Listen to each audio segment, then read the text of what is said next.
Earlier today, I was just browsing on YouTube in between recording, getting ready for the next day, when I came across this very good YouTube channel called How Money Works. Now, for most of you guys, if you know me, I really like a lot of financial content, sometimes motivational speaking content, but money channels are pretty much what I subscribe to outside of Black YouTube. In this particular video that I was really just amazed by was called Being Single is Now an Unaffordable Luxury. Pretty much talking about how single people in the United States can't afford to be single.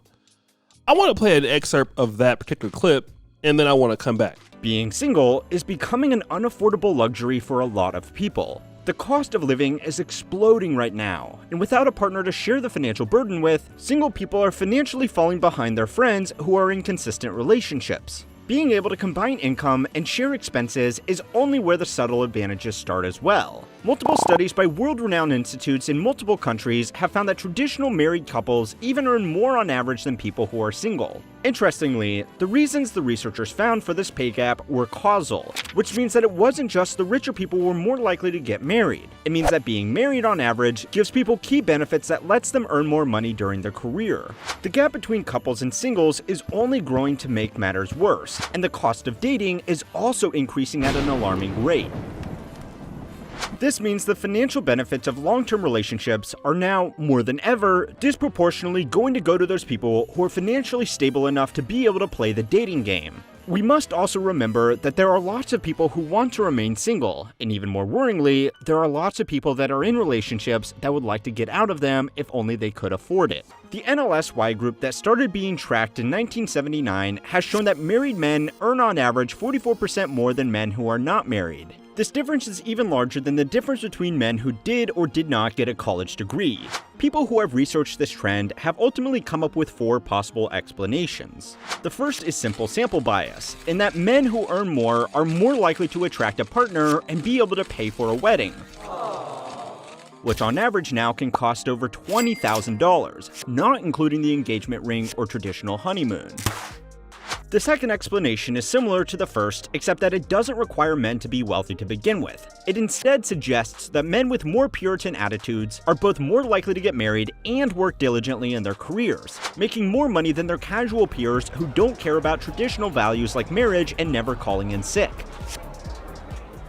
The third explanation is that men who get married just become better workers. This explanation argues that marriage makes men work more hours, strive for promotions, and take on more demanding jobs. It's theorized that men who get married will do this out of instinct to provide for their partner and their family, or maybe they are just willing to work longer hours because they want to avoid the wife and kids. This theory also postulates that it's easier for married men to be better workers, especially in extremely demanding and high-paying fields like law, medicine, or finance, because they can depend on their partner to cover domestic duties like cooking, cleaning, and running a house that would distract someone who is single from focusing on their work. The final explanation is that employers somehow preferred married men to single men.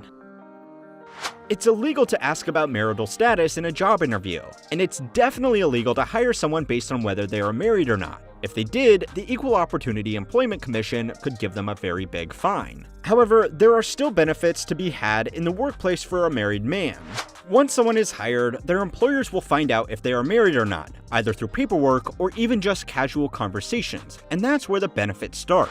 It's possible that married men are seen as more mature, because marriage is a natural goal that is achieved by people going through life in a quote-unquote traditional way. Now, as interesting as that is, did you guys hear this part? I want you to listen to this.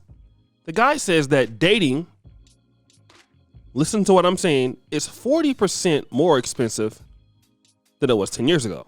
Let's play that part. The NLSY study found that married women earn 10% less than single women. The difference is not because married women are more likely to stop working and become stay-at-home wives. The study actually accounted for that and found the 10% drop in income based on comparable women who worked similar hours. The explanation for why married women earn less than single women is therefore some combination of the same reasons that married men earn more, probably with a heavy weighting on employers preferring single women, because they are perceived as less likely to quit and start a family. It's not right, it shouldn't happen, but we all know that it does. Alright, before I start a big fight in the comment section about gender equality, the point is that even though married women earn less, the total earnings for a traditional married couple are significantly higher than the earnings for an average single person. An article published by Time found that dating costs 40% more than it did just 10 years ago, and financial stress is one of the leading causes of divorce. Unfortunately, what this means is that being married is kind of like buying a house. It's a great way to secure your financial future, but it's increasingly unaffordable for average people. Now, marriage may very well be a better investment than a college degree, but is that even that impressive anymore? College is expensive, and that money could be used to make other investments with a better chance of making your money over your career. So of course, this is a general video discussing most likely the United States in, the Western world. But me, I deal in the Black world. I deal in the African American content community space. So what does that say about Black women or even Black men who are acting like, well, I don't need this particular person or that person? Now, to be fair to Black men, if they don't want to get married to Black women in the United States or get married at all, they will have an opportunity to go outside of the community and get married to somebody else. An Asian wife, it's easier for them to get married to a Hispanic wife, or even a wife from another part of the diaspora, the African diaspora.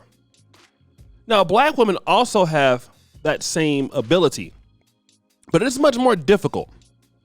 And this really is going to coincide with those ladies in the Black community that are always talking about how independent they are, how they don't need a man.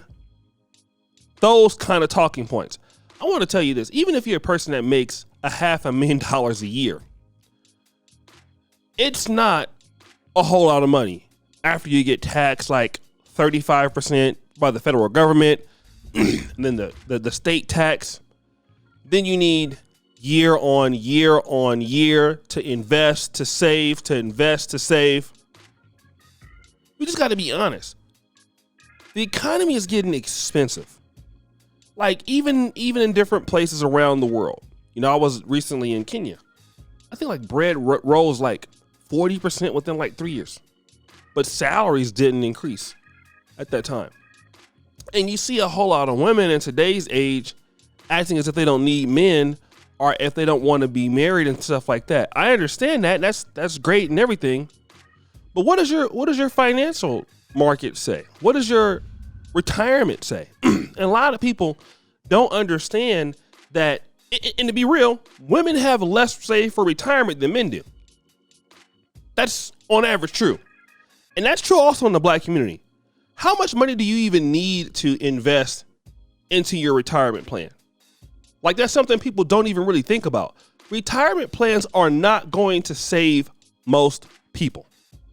401ks, you do have 401k millionaires, won't save you. What saves you? I'll tell you what saves you. The married couples in America are going to do much better than single couples on average. They always have, they always will. And the reality, especially for women, because women benefit more from marriage, that attitude about, I don't need a guy, this, that, and the other, and you're a person that works 8 to 5, you're living in a city like New York City, Los Angeles, Chicago. Now, the cities like Atlanta are getting expensive.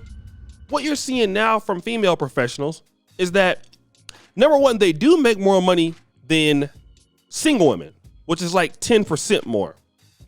But married men tend to make like 34% more than single men.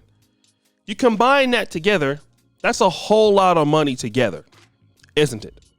It's a lot of money. And what you're seeing is you're going to see a lot of women that live in expensive cities driven out of the opportunity to buy a house. Home ownership for single people was really on the rise, but now you're not seeing that anymore.